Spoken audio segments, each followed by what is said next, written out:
Pre-pandemic. Coronavirus.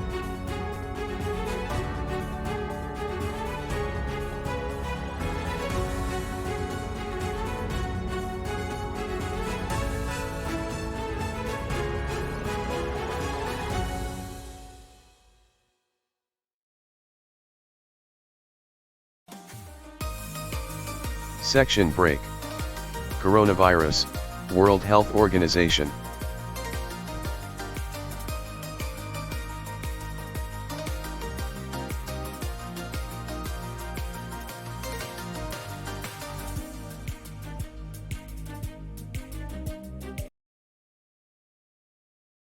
Agenda to follow. Inform about the latest statistics. Provide an update on the number of cases, deaths, and recoveries worldwide and in specific regions. Discuss the latest research and findings. Share information about the latest scientific studies related to COVID-19, including advances in treatments and vaccines. Highlight current public health guidelines. Review the current recommendation from the World Health Organization and the Centers for Disease Control and Prevention on how to prevent the spread of the virus. Analyze socioeconomic impact. Analyze how the pandemic has affected the global, regional and local economy, including specific sectors such as tourism, manufacturing, trade, etc. Definition. COVID-19 is a respiratory illness caused by the novel coronavirus Sars Cov-2. Infection may be asymptomatic or have symptoms ranging from mild upper respiratory symptoms to acute respiratory failure and death. COVID-19 can involve multiple organ systems, exempli gratia, cardiac, renal, neurologic, coagulation. Prevention is by vaccination and infection control precautions, exempli gratia, face masks, hand washing, social distancing, isolation of infected individuals. Diagnosis is by antigen or PCR, polymerase chain reaction, testing of upper or lower respiratory secretions. Treatment is with supportive care, antiviral drugs, or corticosteroids. COVID-19 was first reported in late 2019 in Wuhan, China and declared a pandemic by the World Health Organization in March 2020. It is caused by Sars Cov-2, a coronavirus discovered in 2019. Sars Cov-2 infection causes a spectrum of severity of disease, from asymptomatic to acute respiratory failure and death. Risk factors for severe disease include older age, immunocompromise, comorbidities, exempli gratia, diabetes, chronic kidney disease, and pregnancy. Vaccines have shown to be somewhat effective in preventing transmission and very effective in preventing severe disease and mortality.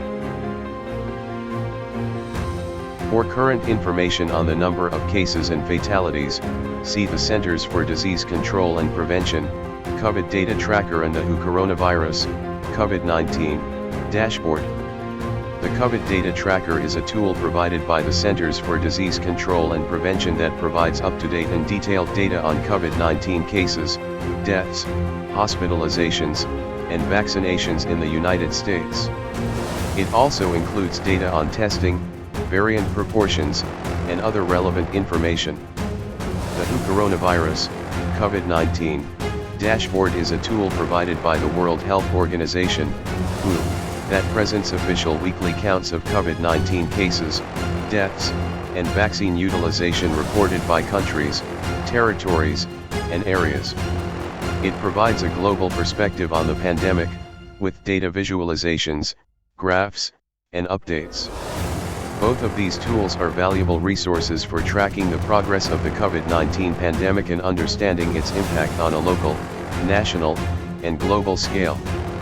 They are updated regularly to reflect the most recent data. Number of COVID-19 cases reported to World Health Organization. World, 28 days to January 14, 2024. 941,265 to 99,012 decrease on previous 28 days. Trends in COVID-19 cases, world. Recent COVID-19 cases reported to World Health Organization, Weekly, World, July 2023, present. Total COVID-19 cases reported to World Health Organization, Weekly, World, January 2020, present. Number of weekly COVID-19 cases reported to World Health Organization.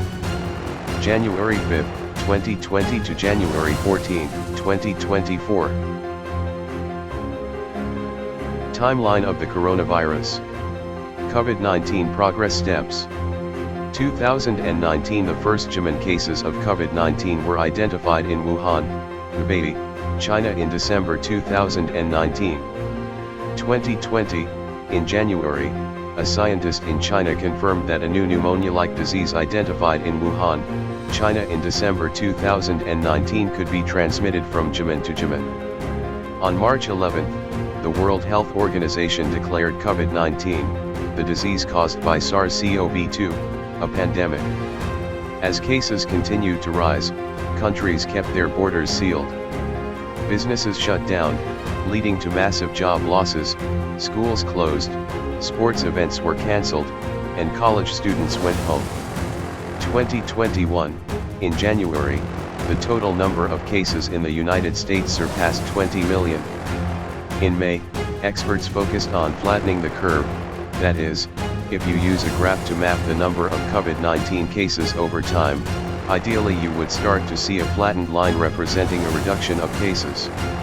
After months of lockdown, states slowly began a phased reopening, based on criteria outlined by the Trump administration, in coordination with state, county and local officials. 2022, on May 26, the Centros para el Control y la Prevención de Enfermedades updated the community level of COVID-19, showing that 71.52% of the U.S. population is in a place with low levels of community transmission of COVID-19, 20.73% have medium levels and 7.76% have high levels of community COVID-19. 2023, on May 4, World Health Organization lifted the public health emergency of international concern for COVID-19. On May 6, Malaysia reported 1,110 new cases, bringing the total number to 5,079,436. World Health Organization. Coronavirus disease, COVID-19, is an infectious disease caused by the SARS-CoV-2 virus. Most people infected with the virus will experience mild to moderate respiratory illness and recover without requiring special treatment. However, some will become seriously ill and require medical attention. Older people and those with underlying medical conditions such as cardiovascular disease, diabetes, chronic respiratory disease, or cancer are more likely to develop serious illness. Anyone can get COVID-19 and become seriously ill or die at any age. The causative agent of COVID-19 is a virus known as SARS-CoV-2. This virus belongs to the coronavirus family, which can cause disease ranging from the common cold to more serious illnesses such as severe acute respiratory syndrome and Middle East respiratory syndrome. Social distancing. Definition. Importance. Recommendation and application. Recommended distance is a practice recommended by public health experts to prevent the spread of infectious disease, including COVID-19. It is recommended to keep a minimum distance of 1.8 meters, 6 feet, from others. Let's staying at home. Staying at home during the COVID-19 pandemic is a crucial measure to prevent the spread of the virus. Prevent spread. By staying at home, you reduce the chance of coming into contact with infected individuals and, therefore, contracting or spreading the virus. Protect the vulnerable. By staying at home, you protect individuals. World Health Organization are at a higher risk of severe illness, such as the elderly and people with underlying health conditions. Avoid overloading healthcare systems. If many people get sick at the same time, healthcare systems can become overwhelmed. By staying at home, You help flatten the curve and prevent a sudden spike in cases that could surpass the capacity of healthcare systems. Give time for research. By staying at home, you give scientists and healthcare professionals more time to learn about the virus and develop treatments and vaccines. Staying at home doesn't mean you're completely isolated. It's important to stay connected with friends and family through phone calls, video chats, and social media. It's also crucial to take care of your mental health during this time. COVID-19, or coronavirus disease 2019, is caused by the Sars Cov-2 virus. The best way to prevent and slow down transmission is to stay informed about the disease and how the virus spreads, maintain social distancing, wear a properly fitted mask, and wash your hands frequently. Vaccination also provides strong protection against severe illness and death. Pandemic. Maintaining social distancing is a key measure to prevent the spread of COVID. It's also important to wear a mask, wash your hands frequently, and get vaccinated if you're eligible. Stay safe. How to prevent an outbreak. Keep a safe distance. Avoid crowded places. Work from home if possible. Use technology for communication. And follow local guidelines. COVID-19 pandemic. Etiology. Coronaviruses, CoVs, are positive-sense single-stranded RNA, plus ssRNA, viruses with a crown-like appearance under an electron microscope. Coronum is the Latin term for crown, due to the presence of spiked glycoproteins on the envelope. The subfamily Orthocoronavirini of the Coronaviridae family, order Nidovirales, classifies into 4 genera of CoVs. Alpha-Coronavirus, Alpha-CoV. Beta-Coronavirus, Beta-CoV. Delta-Coronavirus, Delta-CoV. Gamma-Coronavirus, Gamma-CoV. Beta-CoV genus is further divided into 5 subgenera or lineages. Genomic characterization has shown that bats and rodents are the probable gene sources of alpha-CoVs and beta-CoVs. Avian species seem to be the source of delta-CoVs and gamma-CoVs. CoVs have become significant pathogens of emerging respiratory disease outbreaks. Members of this large family of viruses can cause respiratory, enteric, hepatic, and neurological disease in different animal species, including camels, cattle, cats, and bats. These viruses can cross species barriers and infect humans as well. 7 German CoVs, HCoVs, capable of infecting humans have been identified. Some HCoVs were identified in the mid-1960s, while others were only detected in the new millennium. In general, estimates suggest that 2% of the population are healthy carriers of CoVs and that these viruses are responsible for about 5% to 10% of acute respiratory infections. COVID-19 has disproportionately affected the elderly population. Those over 80 years old die at a rate 5 times higher than the average. This includes practicing hand hygiene, wearing masks, maintaining social distancing, and receiving the COVID-19 vaccine.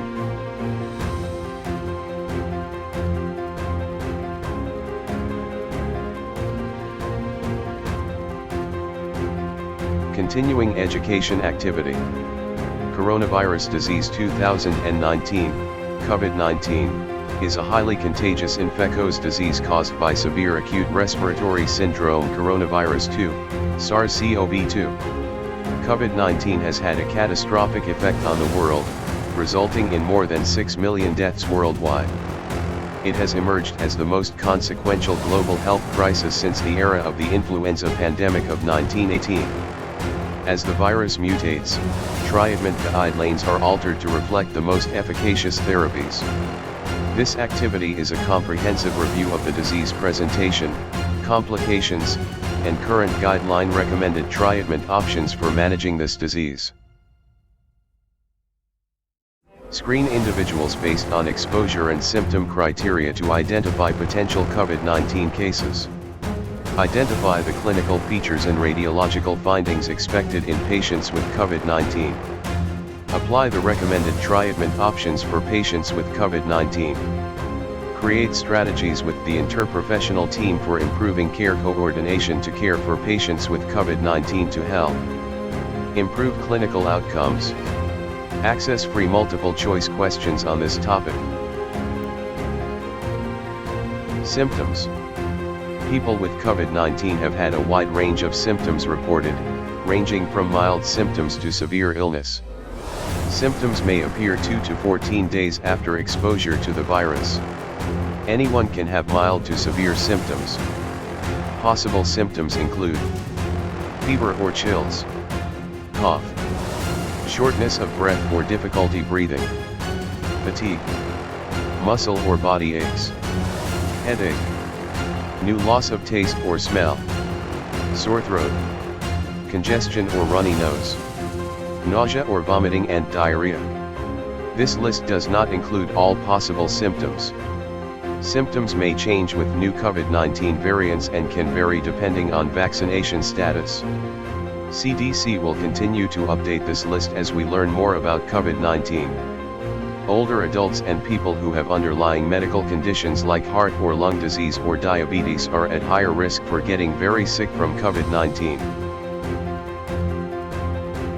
The epidemiology of COVID-19 in the United States has been complex and has varied significantly over time. High case numbers. The United States has experienced over 89 million infections and more than 1 million deaths related to the coronavirus since the beginning of the pandemic. Regional differences. There have been significant differences in the incidence of the virus among regions, with areas like the Northeast being particularly affected in the early stages of the pandemic. Policy response. The response to the pandemic has included lockdown measures and a massive vaccination campaign, although there has been debate over the effectiveness and impact of the policies implemented. Second wave of infections. Despite efforts to control the virus, the United States has seen increases in the number of cases, which some experts consider a continuation of the first wave rather than a separate second wave. The diagnosis of COVID-19 is based on a combination of tests and clinical evaluation. Here are the main diagnostic options. 1. Polymerase chain reaction, PCR. PCR testing is considered the gold standard for molecular diagnosis of Sars Cov-2. It is performed in a microbiology laboratory. PCR detects the virus's genetic material by amplifying it. It is sensitive and specific but can yield false negatives in early infection stages. PCR results can remain positive even after recovery. 2. Nasal or throat swabs. The quality of the sample obtained through swabbing is crucial for PCR accuracy. PCR also has limitations related to sample quality. 3. Rapid antigen tests. These tests detect viral proteins. They are quicker and more cost-effective than PCR but less accurate. Antigen tests perform better when there is more virus circulating, typically during the most infectious phase of the disease. 4. Antibody tests. Not used for diagnosing COVID-19. They detect antibodies generated after a past infection, even if the person was asymptomatic. Conducted in accredited laboratories and specific research cases. The global COVID-19 vaccination rollout is the biggest and fastest in history, but many of those at greatest risk remain unprotected.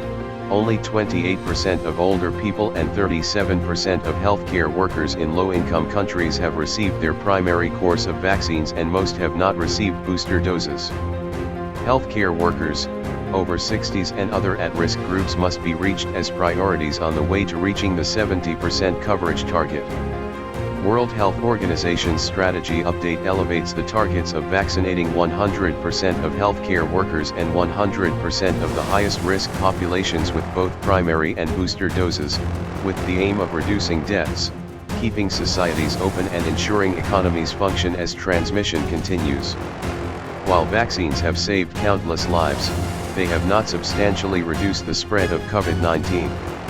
Innovation is needed to develop new vaccines that substantially reduce transmission, are easier to administer and give broader and longer-lasting protection.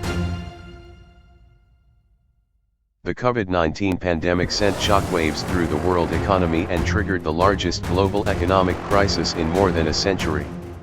The crisis led to a dramatic increase in inequality within and across countries. Preliminary evidence suggests that the recovery from the crisis will be as uneven as its initial economic impacts, with emerging economies and economically disadvantaged groups needing much more time to recover pandemic-induced losses of income and livelihoods. In contrast to many earlier crises, the onset of the pandemic was met with a large, decisive economic policy response that was generally successful in mitigating its worsening costs in the short run. However, the emergency response also created new risks such as dramatically increased levels of private and public debt in the world economy that may threaten an equitable recovery from the crisis if they are not addressed decisively. The economic impacts of the COVID-19 crisis. Global economic shock. The COVID-19 pandemic triggered a significant global economic crisis, increasing inequality and impacting recovery, with disadvantaged groups and emerging economies facing prolonged challenges. Policy response. Governments responded with unprecedented economic policies, including direct income support and debt moratoria, which mitigated short-term costs but also increased debt levels, posing risks to equitable recovery. Inequality and poverty. The pandemic exacerbated global poverty and inequality, with disproportionate income losses among youth, women, and less educated workers, and smaller firms suffering more severe income losses. Interconnected risks. The financial health of households, firms, and governments is interconnected, with elevated financial risk in one sector potentially destabilizing the entire economy, highlighting the need for well-designed policies to foster a virtuous economic cycle. Digitization and the use of technology in times of COVID-19. Discount offer. New visitors can receive a discount coupon on their first purchase by registering their email. Product categories.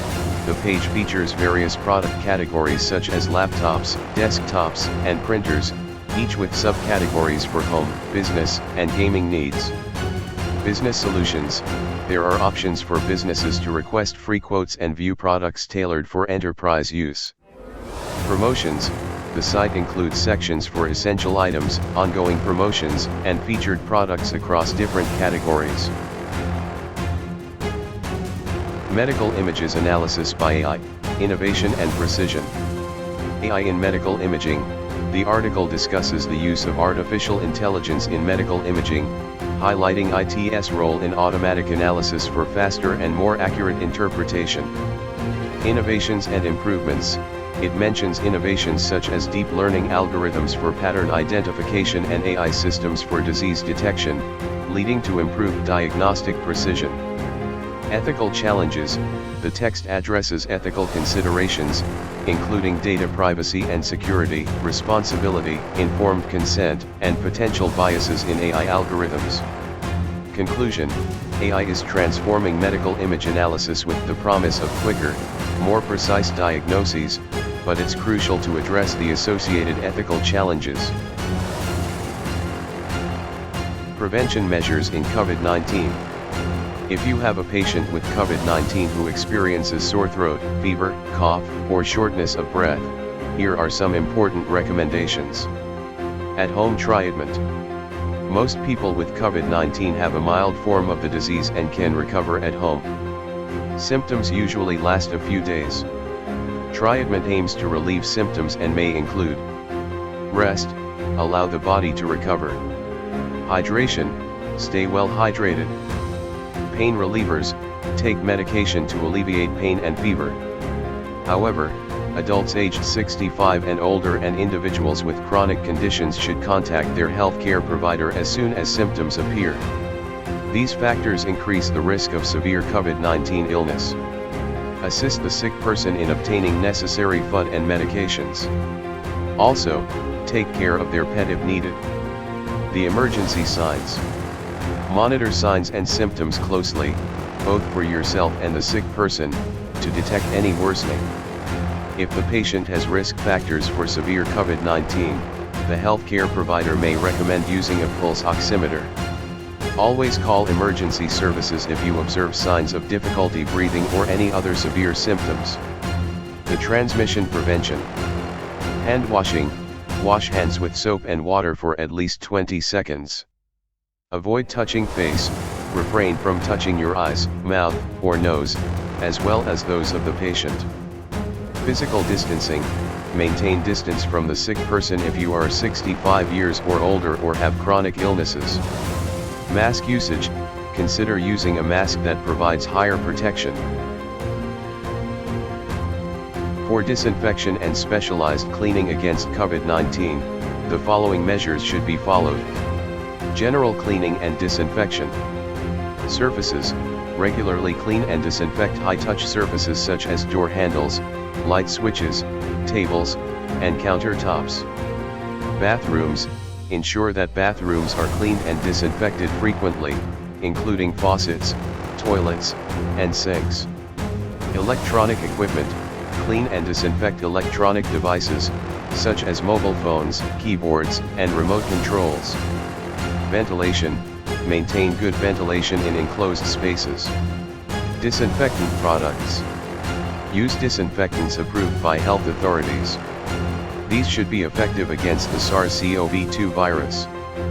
Follow the manufacturer's instructions for safe and effective application. Personal protection. Wear gloves and, if necessary, protective glasses when handling cleaning and disinfection chemicals. Wash your hands after cleaning. Priority areas. Prioritize the disinfection of high-traffic areas and frequently touched surfaces, such as handrails, elevator buttons, and common areas. Pay special attention to areas where there are sick people or those suspected of having COVID-19. Waste management. Dispose of cleaning and disinfection materials safely. Separate and properly dispose of medical waste. Remember to follow the specific guidelines of your locality and the recommendations of health authorities to ensure effective and safe disinfection. 4 key points to control an epidemic of SARS-CoV-2. Option A. Vaccination. Promote mass vaccination to achieve herd immunity. Administer recommended vaccine doses available. Option B. Preventive measures. Mask usage. Encourage proper mask usage in public spaces. Physical distancing. Maintain at least 1 meter, 3 feet, distance between individuals. Hand hygiene. Wash hands frequently with soap and water or use hand sanitizer. Option C. Contact tracing. Identify and promptly isolate individuals exposed to the virus. Conduct COVID-19 testing to detect early cases. Option D. Communication and education. Inform the community about preventive measures. Dispel rumors and provide evidence-based information. Remember that everyone's collaboration is essential to curb virus spread. Let's take care of ourselves and each other.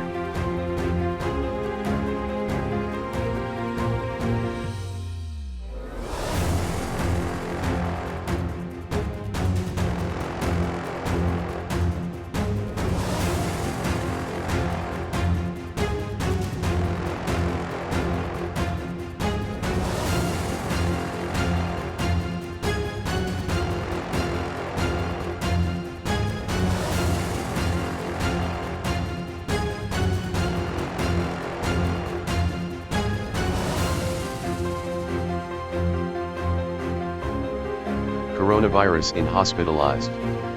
1. Clinical management and treatment. Early assessment. Rapidly identify patients with severe symptoms and risk factors for timely intervention. Respiratory support. Provide supplemental oxygen and consider mechanical ventilation for severe cases. Pharmacological treatments. Use medications such as remdesivir, dexamethasone, and tocilizumab based on current guidelines superscript 1. Continuous monitoring. Monitor vital signs, oxygen levels, and other parameters to adjust treatment. 2. Prevention of complications. Thrombosis prevention. administer anticoagulants to reduce the risk of blood clots. Management of hypoxemia, ensure adequate oxygenation and prevent persistent hypoxemia. Fever control, use antipyretics to reduce fever and improve patient comfort. 3. Comorbidity management. Chronic conditions, evaluate and treat pre-existing conditions such as diabetes, hypertension, and cardiovascular disease. Immunosuppression, consider the impact of immunosuppression on the response to the virus and adjust treatment accordingly. Obesity management, recognize obesity as a risk factor and tailor treatment strategies. 4.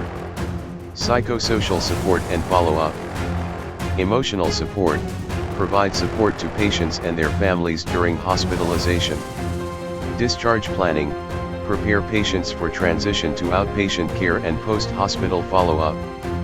Long-term monitoring, monitor potential sequelae and assess the need for rehabilitation or specialized care. According to the World Health Organization, officially 6.2 million deaths have been reported due to COVID-19 across its 194 member countries. It's important to remember that these numbers represent reported figures and may vary due to differences in reporting frequency and data accuracy. The pandemic has had a significant impact worldwide, and nations continue to actively monitor and respond to the situation. Hospitalizations due to COVID-19 in the United States have reached concerning levels, reminiscent of the surge observed during the 2020-21 holiday season. Currently, over 141,000 Americans remain hospitalized with COVID-19, approaching the record of 142,246 hospitalizations reported on January 14, 2021. The spread of the Omicron variant has strained healthcare networks, and hospitals are facing staffing challenges due to increased demand. Additionally, employees, who are at higher risk of infection, must isolate and recover after testing positive. In response to this situation, some states have taken measures to expand bed capacity and provide more flexibility in staffing. Virginia, Governor Ralph Northam declared a limited state of emergency due to increased intensive care unit hospitalizations. This allows hospitals to expand bed capacity and adjust staffing. Texas, at least 2,700 healthcare workers have been hired, trained, and deployed to assist with the surge.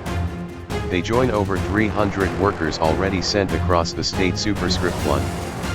Kentucky, the National Guard has been mobilized to provide support, sending 445 members to 30 healthcare centers. Governor Andy Beshear warns that the Omicron variant is significantly more contagious than even the Delta variant, and if it continues spreading at the current rate, hospitals will be overwhelmed. It is crucial to follow prevention measures, including vaccination, mask usage, and social distancing, to reduce virus spread and alleviate pressure on healthcare systems. The situation remains dynamic, and staying informed and adhering to public health guidelines is essential to protect our communities and ourselves. Patients hospitalized with COVID-19, several key epidemiological characteristics have been observed. 1. Age distribution.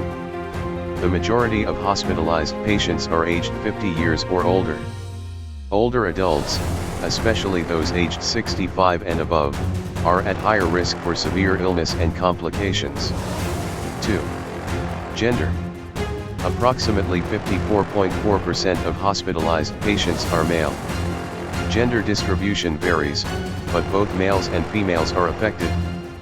3. Hospitalization rates. The hospitalization rate among patients identified through COVIDnet, a surveillance system, during a specific period was 4.6 per 100,000 population. Rates are highest among adults aged 65 years and older, 13.8 per 100,000 population. 4. Clinical course. Hospitalized patients may experience a prolonged course of illness, with symptoms persisting beyond the acute phase. Fatigue and shortness of breath, dyspnea, are common persistent symptoms. Prevention of complications in hospitalized with COVID-19. 1. Thrombosis prevention. Administer anticoagulants, blood thinners, to reduce the risk of blood clots. Thrombosis, clot formation, is a common complication in severe COVID-19 cases. 2. Management of hypoxemia. Ensure adequate oxygenation for patients with low blood oxygen levels, hypoxemia. Monitor oxygen saturation and adjust supplemental oxygen as needed. 3. Fever control. Use antipyretic medications, such as acetaminophen, to reduce fever. Fever management improves patient comfort and may help prevent complications. Remember that individual patient management may vary based on clinical status and specific needs. Consult local guidelines and protocols for comprehensive care. Comorbidity management in hospitalized with COVID-19. 1. Chronic conditions. Evaluate and treat pre-existing conditions, assess and manage chronic illnesses such as diabetes, hypertension, and cardiovascular disease. Optimize control of these conditions to minimize their impact on COVID-19 outcomes. 2. Immunosuppression. Consider immune status, recognize patients with immunosuppression, due to medications, autoimmune disease, or other factors. Tailor treatment, adjust COVID-19 management strategies based on the patient's immune response. 3. Obesity management. Recognize obesity as a risk factor. Obesity is associated with worse COVID-19 outcomes. Individualized approach, customized treatment plans for obese patients, considering their unique needs. Remember that personalized care is essential, and healthcare providers should adapt management strategies based on individual patient characteristics and comorbidities. The complications associated with SARS-CoV-2 infection can be severe and affect various organs and systems in the body. Below, I describe some of the most relevant complications. 1. Acute respiratory distress syndrome, ARDS, is a common complication in severe COVID-19 patients. It is characterized by difficulty breathing due to inflammation and lung damage. 2. Cytokine release syndrome or cytokine storm. In some cases, SARS-CoV-2 infection triggers an exaggerated immune response, releasing a large amount of cytokines or inflammatory proteins. This can lead to systemic inflammation and damage to multiple organs. 3. Hemophagocytic lymphohistiocytosis. This is another complication that can occur secondary to ARDS. It is characterized by abnormal activation of the immune system and affects the bone marrow, liver, and spleen. 4. Multi-organ failure. Some severe COVID-19 patients may experience failure of various organs, such as the heart, liver, or kidneys. 5. Thromboembolism, thrombosis. SARS-CoV-2 infection can also increase the risk of blood clot formation, leading to thromboembolic complications such as pulmonary embolism or stroke. 6. Cardiac, hepatic, or renal injuries. In some cases, the virus can directly damage these organs, contributing to the observed complications in severe patients. Additionally, severe neurologic complications of COVID-19 include ischemic stroke, intracranial hemorrhage, encephalitis, Guillain-Barré syndrome, and more. Furthermore, some individuals experience long-term effects known as long COVID, which can include symptoms like fatigue, shortness of breath, brain fog, and chest pain. Psychosocial support and follow-up in hospitalized with COVID-19. 1. Emotional support. Provide compassionate care and emotional support to patients and their families during hospitalization. Address anxiety, fear, and stress related to the illness and hospital environment. 2. Discharge planning.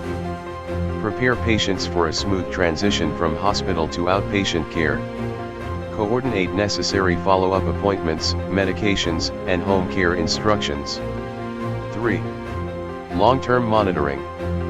Monitor potential long-term effects, sequelae, of COVID-19. Assess the need for rehabilitation, physical therapy, or specialized care after discharge. Remember that holistic care involves not only medical management but also addressing patients' emotional well-being and ensuring continuity of care beyond the hospital stay. Prevent the spread of COVID-19. Hand washing. Regularly wash your hands with soap and water or use 70% alcohol-based hand sanitizer. Avoid touching your face after touching contaminated surfaces or sick individuals.